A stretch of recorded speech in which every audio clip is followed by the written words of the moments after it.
Salutations compagnons et compagnonnettes, comment allez-vous? Personnellement, je sors d'une petite bronchite asthmatiforme, ce qui fait qu'il n'y a pas eu de vidéo la semaine dernière. Aujourd'hui, j'ai le plaisir de vous faire rencontrer l'archer féodal japonais, j'ai nommé Ryune, Freddy dans le civil, qui est un expert dans le monde médiéval japonais, en arts martiaux et surtout en tir à l'arc, que l'on appelle le Kyudo. Mais au fait, avez-vous pensé à vous abonner à ma chaîne?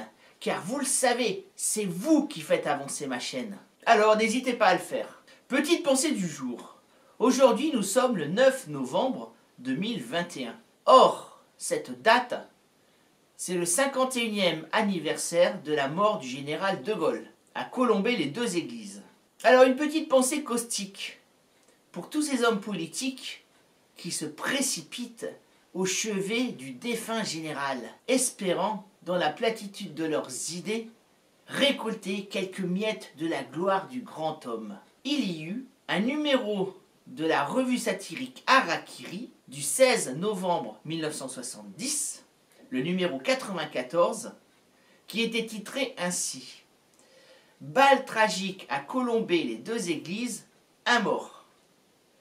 Et bien aujourd'hui, j'aimerais appeler cette journée « Balle des faux culs à Colombey-les-Deux-Églises ». Que celui qui a des oreilles pour entendre, entende. Voilà, petite digression sur notre époque éminemment passionnante. Mais si vous voulez découvrir Ryune, c'est après ça. Oui, alors je m'appelle Freddy, mon nom médiéval c'est Ryune. Je suis le seul de France à représenter le monde féodal au Japon. Voilà. Ça c'est passionnant ça. Voilà, parce qu'en fait il y a des compagnies qui représentent la Mongolie, la Chine, même l'Orient, mais de personnes qui représentent le Japon, je suis le seul. J'en ai jamais rencontré effectivement. Donc je traverse la France en long, en large, en travers. Ah d'accord. Voilà. Mon personnage c'est pas un samouraï, c'est oui. un bushi. Donc, alors, est-ce que un bushi? Un bushi, ouais. Donc c'est par rapport au bushido, c'est... Pas du tout. Pas du tout, excuse-moi. En fait, les samouraïs étaient de riches aristocrates. Oui. Qui pouvaient se payer de belles armures. Oui. Qui avaient une éducation dans toutes les armes existantes. D'accord. Le bushi, c'était un spécialiste dans une seule arme. Et généralement, c'était un pauvre paysan qui était recruté de force par son seigneur. Et donc, généralement, le seigneur lui donnait une tenue. Donc noir. D'accord. Une armure de cuir. D'accord. Pour le reste, le paysan se débrouille. D'accord. Moi, j'ai décidé de prendre l'arc. Oui. Voilà. Donc j'ai dû construire mes propres flèches. Oui, j'ai dû d'accord. construire mon propre carquois. D'accord. Et l'arc, alors l'arc je ne l'ai pas construit parce que c'est vraiment des méthodes ancestrales que je ne maîtrise pas. Je l'ai fait provenir de Seki au Japon. Carrément, d'accord. La capitale nationale pour tout ce qui est armes contondantes, pour tout ce qui est arc, pour tout ce qui est armes tranchantes. Et voilà, et c'est un arc de 35 livres. 35 voilà. Livres, d'accord. Alors, ici, c'est pour le tir à pied. Oui. On développe 35 livres oui. À 35 pouces d'allonge. Donc c'est-à-dire au niveau de mon oreille. D'accord, ok. Ça, c'est pour le tir à l'arc à cheval. D'accord. Et là, par contre, je développe 40 livres à 32 pouces d'allonge. D'accord. Voilà. Et généralement, j'ai mon stand. Donc, je fais tirer les adultes, je fais tirer les enfants. Voilà. Je fais parfois des expos parce que tout le monde pense que le monde médiéval, c'est l'Europe. Mais non, ça va jusqu'au Japon. Tout à fait. Voilà. Tout à fait. Aujourd'hui, je suis invité par une troupe. Donc, je suis en quelque sorte en vacances. D'accord. Voilà. Et dis-moi alors, où est-ce qu'on peut te trouver? Dans quel endroit? Donc, explique-moi ça. Sur Facebook, ce qui est très simple. Ça s'appelle Archer Japon Féodal. D'accord. Voilà. Ou alors Archer Asie Féodal. Voilà, d'accord. J'ai les deux comptes. Voilà, vous me contactez et c'est avec grand plaisir que je me ramène sur votre troupe en tant que simple invité ou avec mon stand pour faire tirer les gens, les adultes comme les enfants. C'est parfait. Voilà. Alors encore une chose, ouais. Ton nom japonais, que signifie-t-il? Alors je représente un vrai personnage. Oui. Qui s'appelle Ryune Nishitaka. Ses archives sont présentes au sein de Avignon. Et c'est en fait, on pense que c'est un personnage comme beaucoup d'Asiatiques qui fuyaient les guerres intestines présentes dans son pays. Oui. pour trouver une herbe plus verte via la route de la soie en Europe.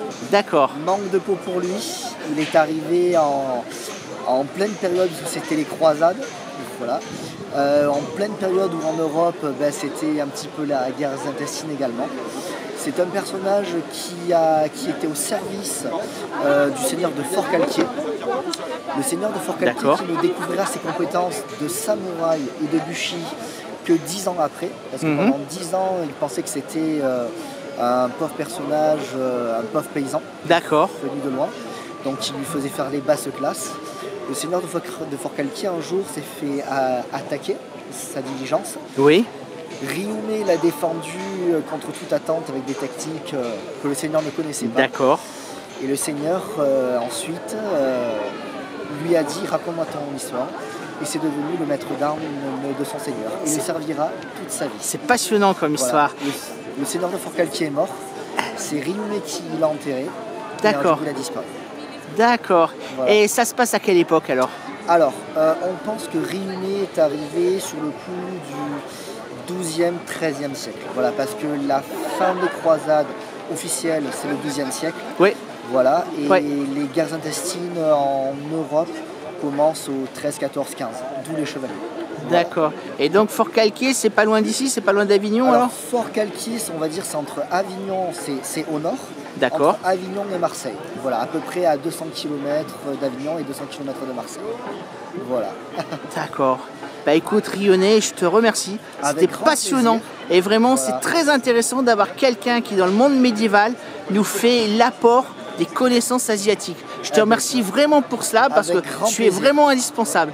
Et je te remercie vraiment. Merci beaucoup. Je vais te faire un plan et voilà.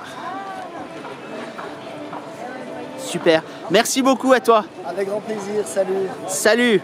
Alors voilà, j'espère que cette vidéo vous a plu, que vous avez été enchanté comme moi par le personnage de cet archer féodal japonais. Si vous voulez le suivre, rejoignez-le sur son Facebook. Archer japonais féodal. Alors je vous retrouve pour une prochaine vidéo normalement vendredi qui devrait être consacrée à Monsieur Zemmour.